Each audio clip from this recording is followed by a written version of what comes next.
Au bout du petit matin. Va-t'en, lui disais-je, gueule de flic, gueule de vage. Va-t'en, je déteste les larbins de l'ordre et les hannetons de l'espérance.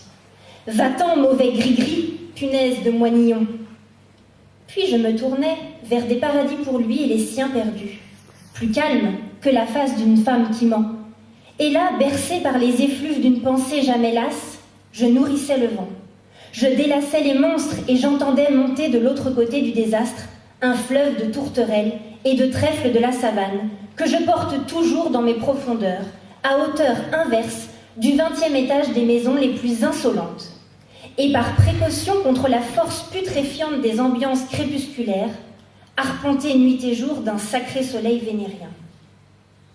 Au bout du petit matin, bourgeonnant danse frêle les Antilles qui ont faim, les Antilles grêlées de petites véroles, les Antilles dynamitées d'alcool, échouées dans la boue de cette baie, dans la poussière de cette ville, sinistrement échouées. Au bout du petit matin, l'extrême, trompeuse désolée écharpe sur la blessure des os, les martyrs qui ne témoignent pas, les fleurs du sang qui se fanent et s'éparpillent dans le vent, inutiles comme des cris de perroquets babillards. Une vieille vie menteusement souriante, ses lèvres ouvertes d'angoisse désaffectée. Une vieille misère pourrissant sous le soleil, silencieusement. Un vieux silence, crevant de pustules tièdes, l'affreuse inanité de notre raison d'être.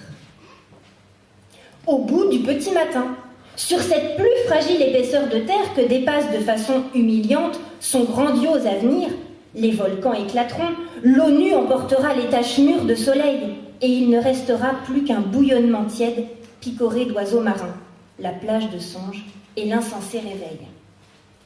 Au bout du petit matin, cette ville plate, étalée, trébuchée de son bon sens, inerte, essoufflée sous son fardeau géométrique de croix, éternellement recommençante, indocile à son sort, muette, contrariée de toute façon, incapable de croître selon le suc de cette terre, embarrassée, rognée, réduite, en rupture de faune et de flore.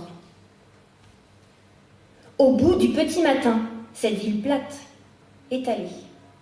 Et dans cette ville inerte, cette foule criarde, si étonnamment passée à côté de son cri, comme cette ville à côté de son mouvement, de son sens, sans inquiétude, à côté de son vrai cri. Le seul qu'on eût voulu l'entendre crier parce qu'on le sent sien lui seul, parce qu'on le sent habiter en elle dans quelque refuge profond d'ombre et d'orgueil, dans cette ville inerte, cette foule à côté de son cri de faim, de misère, de révolte, de haine, cette foule si étrangement bavarde et muette. Dans cette ville inerte, cette étrange foule qui ne s'entasse pas, ne se mêle pas, habile à découvrir le point de désencastration, de fuite, d'esquive. Cette foule qui ne sait pas faire foule.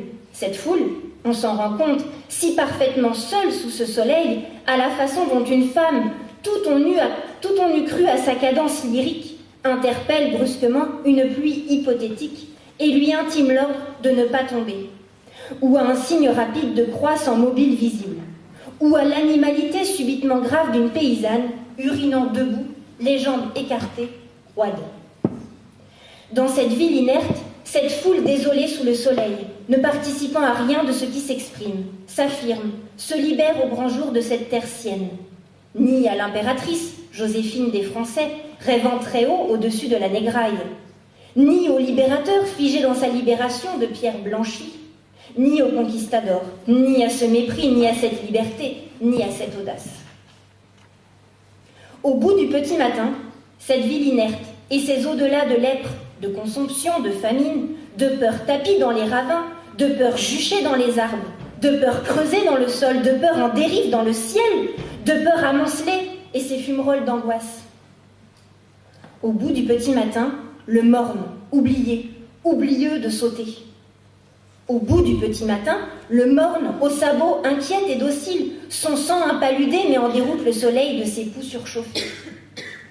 Au bout du petit matin, l'incendie contenu du morne comme un sanglot que l'on a bâillonné au bord de son éclatement sanguinaire, en quête d'une ignition qui se dérobe et se méconnaît.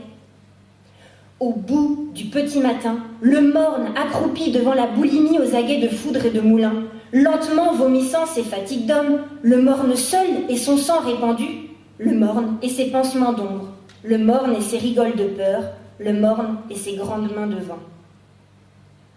Au bout du petit matin, le morne famélique et nul ne sait mieux que ce morne bâtard pourquoi le suicidé s'est étouffé avec complicité de son hypoglosse en retournant sa langue pour l'avaler.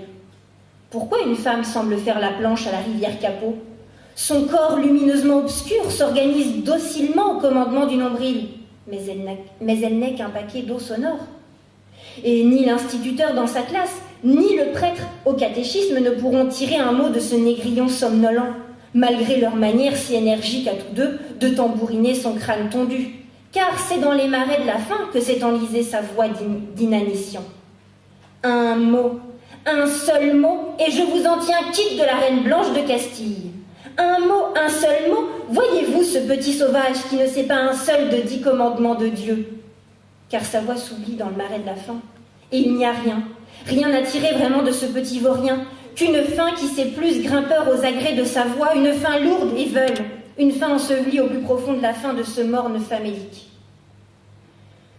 Au bout du petit matin, ce plus essentiel pays restitue à ma gourmandise, non de diffuse tendresse, mais la tourmentée concentration sensuelle du gras téton des mornes avec l'accidentel palmier, comme son germe durci, la jouissance saccadée des torrents et depuis Trinité jusqu'à Grand-Rivière, la grand lèche hystérique de la mer.